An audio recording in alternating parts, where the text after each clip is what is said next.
વાત કરીશું જૂન 2026ના માસિક રાશિફળની। આ વિડીયોમાં ચર્ચા કરીશું મિથુન તથા કર્ક રાશિના જાતકોની। તો નમસ્કાર મિત્રો, અંબા એસ્ટ્રોલોજી ગુજરાતી ચેનલમાં આપ બધાનું ખૂબ ખૂબ હાર્દિક સ્વાગત છે। મિત્રો, નિયમિત જ્યોતિષીય માર્ગદર્શનને લગતા વિડીયો જોવા માટે તમે અમારી ચેનલ અત્યારે સબસ્ક્રાઇબ કરો। આ વિડીયોને લાઇક અને શેર કરવાનું ભૂલશો નહીં। જ્યોતિષીય સલાહ માટે આપ અમારો સંપર્ક અવશ્યથી કરી શકો છો। મિત્રો, હર કોઈ વ્યક્તિ જાણવા માંગતું હોય છે કે આવનારો સમય મારા માટે કેવો રહેશે, ત્યારે આપણે આજે વિગતે જણાવવાના છીએ કે જૂન 2026માં તમારા માટે કેવી પરિસ્થિતિઓનું નિર્માણ થવાનું છે। તો આ વિડીયોને અંત સુધી જોતા રહેજો। સર્વપ્રથમ જોઈ લઈએ આ મહિનાનું ગ્રહ ગોચર કેવું રહેશે। તો સૂર્ય 15 જૂનથી મિથુન રાશિમાં ગોચર કરશે, તો 8 જૂનથી શુક્ર કર્ક રાશિમાં ગોચર કરવાના છે। આ મહિને બુધ 29 મેથી મિથુન રાશિમાં ગોચર કરશે, મંગળ 11 મેથી મેષ રાશિમાં ગોચર કરી રહ્યા છે અને ત્યારબાદ 21 જૂનથી વૃષભ રાશિમાં પ્રવેશ કરવાના છે। તો આ પ્રમાણે જીવનના વિભિન્ન ક્ષેત્રો માટે તમારા માટે આ મહિને કેવી પરિસ્થિતિઓનું નિર્માણ થઈ શકે છે, આવો વિગતવાર જાણીએ। સર્વપ્રથમ ચર્ચા કરીશું જેમના નામના અક્ષરો હોય છે ક, છ, ગ, મિથુન રાશિની। શરૂઆત કરીએ તમારા આરોગ્યથી। આ મહિને તમારા સ્વાસ્થ્ય પ્રત્યે ભાગ્ય ખૂબ જ અનુકૂળ છે। સૂર્ય તમને અસાધારણ જોમ અને શક્તિ આપશે, જેનાથી તમે સ્વસ્થ શરીર મેળવશો। મોટા ભાગે સ્વાસ્થ્ય ખરાબ રહેતું હોવા છતાં એક સાવધાની રાખવી જોઈએ। આ નાની ફરિયાદોનો પણ ઝડપથી ઉપચાર કરવા સાથે સંબંધિત છે, કારણ કે બધી અનુકૂળ પરિસ્થિતિ હોવા છતાં સ્વસ્થતા એક ધીમી અને કંટાળાજનક પ્રક્રિયા હોઈ શકે છે। આનો અર્થ એ છે કે કોઈ પણ ફરિયાદના કિસ્સામાં ઝડપી રાહત મેળવવી જોઈએ। આ ફક્ત એક સાવચેતીભર્યું પગલું છે અને ચિંતા કરવાનું કોઈ કારણ નથી, કારણ કે આ મહિનામાં તમારું સ્વાસ્થ્ય એકદમ સંતોષકારક રહેશે। વાત કરીએ મિથુન રાશિની નાણાકીય સ્થિતિની। તમારી નાણાકીય સંભાવનાઓની વાત કરવામાં આવે તો ગ્રહો તરફથી મળેલા શુભ સંકેતોમાં કંઈ સારું નથી।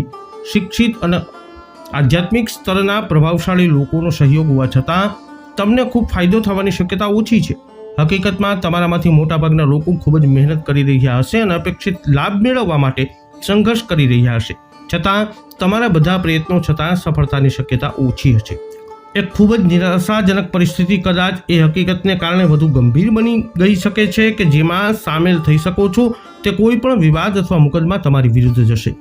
તમે ફક્ત નિર્ણયને વધુ શુભ અને પછીના સમયગાળા સુધી મુલતવી રાખવાનો પ્રયત્ન કરી શકો છો। રોકાણ અથવા નવા સાહસો માટે વાતાવરણ પણ અનુકૂળ રહેશે નહીં। વાત કરીએ મિથુન રાશિની કારકિર્દીની। તો આવતા મહિનામાં તમારી કારકિર્દીની સંભાવનાઓ માટે કંઈ ખાસ અનુકૂળ નથી। તમે ઘણી મહેનત કરશો જે તમારા ફળમાં પ્રતિબિંબિત થશે નહીં। મુસાફરીનો પણ સંકેત છે, પરંતુ અહીં ફરીથી અપેક્ષિત લાભો પ્રાપ્ત થશે નહીં। તેમ છતાં ઉત્તર તરફની યાત્રા કેટલાક લાભો લાવી શકે છે। વધુમાં ઉપરી અધિકારીઓ સાથેના સંઘર્ષથી સાવધાન રહેવા માટે તમારા માટે કારણો છે। અપ્રિય પરિસ્થિતિઓનો અંદાજ લગાવવાનો પ્રયત્ન કરો અને તેને ટાળવા માટે પ્રયત્ન કરો। આ બાબતોને ગંભીરતાથી લેવી જોઈએ। આ મહિને સંપર્કો પણ તમારા માટે ખાસ કામ કરશે નહીં, તેથી તમારે તમારી પોતાની કુશળતા અને પ્રયત્નો પર આધાર રાખવો જોઈએ। વાત કરીએ મિથુન રાશિના વિદ્યાર્થીઓની। જૂન મહિનામાં તમારા શૈક્ષણિક પ્રયાસોમાં કોઈ સરળતા રહેશે નહીં, કારણ કે ગ્રહો કોઈ પણ બાબતમાં મદદ કરવાના મૂડમાં નથી। ઉચ્ચ અભ્યાસ માટે જઈ રહેલા લોકોને તેમના કાર્યોમાં એક યા બીજી સમસ્યાઓનો સામનો કરવો પડશે। અંતે સખત મહેનત અને સમર્પણ સંતુલનને તેમના પક્ષમાં ઢાળી શકે છે। ટેકનિકલ અભ્યાસ, કાયદો, દવા કે લલિત કલાનો અભ્યાસ કરતા લોકો સાથે પણ આવું જ થશે। આ બધા લોકોએ પોતાના ઉદ્દેશો પ્રાપ્ત કરવા માટે વધુ પ્રયત્નો કરવા પડશે। સ્પર્ધાત્મક પરીક્ષાઓ આપનારાઓએ સફળતા સુનિશ્ચિત કરવા માટે વધારાના કોચિંગનો પણ ઉપયોગ કરવો જોઈએ। વાત કરીએ પારિવારિક જીવનની। આવનારા મહિનામાં તમારા પરિવારને મુશ્કેલ પરિસ્થિતિનો સામનો કરવો પડશે, કારણ કે ગ્રહો અવિચારી મૂડમાં હોય તેવું લાગે છે। એવી સ્પષ્ટ શક્યતા છે કે તમારામાંથી કેટલાકને તમારા પિતા સાથે ગંભીર મતભેદો થાય। આને તમારી શ્રેષ્ઠ ક્ષમતાથી ટાળવા જોઈએ। તમારે મુશ્કેલીના સ્થળોથી દૂર રહેવું જોઈએ અને ઉશ્કેરાયેલા સંઘર્ષનો ઇનકાર કરવો જોઈએ। તમારી પત્ની સાથેના સંબંધોમાં તણાવ આવવાની પણ વધુ શક્યતા છે। અહીં પણ ધીરજ રાખવી પડશે। બાળકો પણ તમારી સમસ્યાઓમાં વધારો કરશે। તેમની પ્રવૃત્તિઓનું કાળજીપૂર્વક નિરીક્ષણ કરવું જોઈએ। આ માટે ઘણી વધારાની કાળજી અને ધ્યાનની જરૂર પડશે। વાત કરીએ કર્ક રાશિની, જેમના નામના અક્ષરો હોય છે ડ અને હ। શરૂઆત કરીએ તમારા આરોગ્યથી।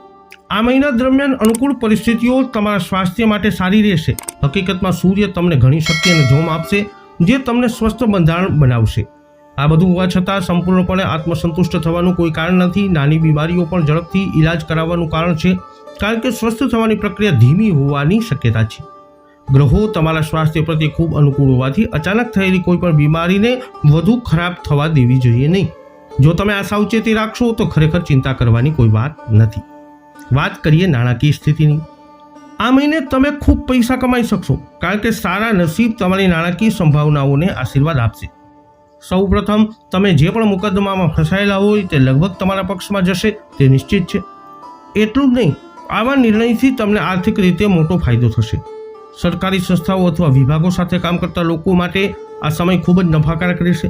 તમારામાંથી મોટાભાગના લોકો અપેક્ષિત લાભો પ્રાપ્ત કરશે. વધુમાં, રોકાણ અને નવા સાહસો શરૂ કરવા માટે વાતાવરણ ખૂબ અનુકૂળ રહેશે. આ માટે તમારે આત્મવિશ્વાસથી આગળ વધવું જોઈએ. વાત કરીએ કર્ક રાશિના જાતકોની કારકિર્દીની. તો કારકિર્દીની દ્રષ્ટિએ આ મહિનામાં તમારા માટે બહુ ઓછો ફાયદો છે. તમારા ઉપરી અધિકારીઓ સાથેના સંઘર્ષો તમારી સંભાવનાઓને ગંભીર રીતે બગાડી શકે છે. તેથી આવી આકસ્મિક પરિસ્થિતિઓને ટાળવા માટે તમારા મનનો ઉપયોગ કરવો ખૂબ જ મહત્વપૂર્ણ છે. એવી પરિસ્થિતિઓનો અંદાજ લગાવવાનો પ્રયત્ન કરો જે અપ્રિય બનશે અને તેમાંથી બહાર નીકળવાનો માર્ગ શોધો. સંપર્કો પણ ખૂબ ઉપયોગી ન થઈ શકે અને તેથી તમારે તમારી પોતાની કુશળતા અને પ્રયત્નો પર આધાર રાખવો જોઈએ. મુસાફરીના સંકટો છે, પરંતુ અપેક્ષિત લાભ લાવવામાં નિષ્ફળ જશે.